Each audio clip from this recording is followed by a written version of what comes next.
Hi guys, good morning. So, ang aga ko nagising ngayon kasi ako yung in charge sa pag-assign ng mga tao sa floor ba. So, syempre, gusto natin maging tagapagmana ng kaysya. Ayaw natin na maghantay sa kanila. So, oo lang tayo ng oo guys. So, ginawa ko, inrope ko yung mga tao ngayon according to their ability. Kasi yung facility namin guys sa tong floor. So, kailangan ko maglagay ng tao sa ikay or first floor, sa nikay, at saka sa third floor or sa fourth hanggang. So, ang ginawa ko guys, according to their ability guys. Yung ability na mag-tsismis lang ng tsismis at saka yung ability na mag-ano-ano lang ba, pakahoy-kahoy. So, yun ginawa ko guys. Tingnan natin kung anong mangyayari sa araw. Pero hindi naman first time itong ganito nangyari guys. Sa tingin ko lang kasi 'pag ganun ang gagawin, effective ba?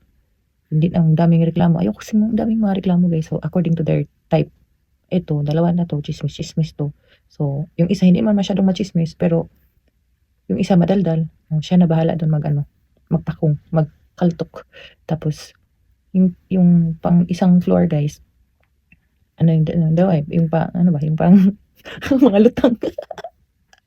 Pero kasi nga hindi 'to first time na magsama silang dalawa, so sila na bahala sa mga sarili nila.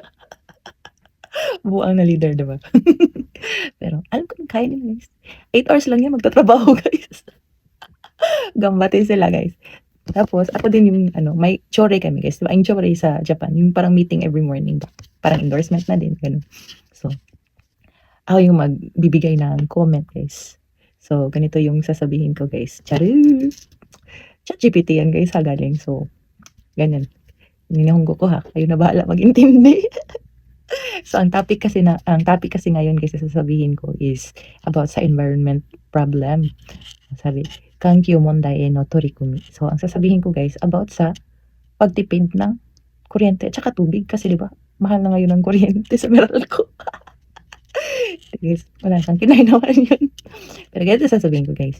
Shukuba ya nichijou no naka de setsuren ya sessui, gomi no 分別など身近なことから取り込み、地球にも人にも優しい環境づくりをしていきたいと思います。Naintindihan niyo ba yun guys? Kasi ako hindi.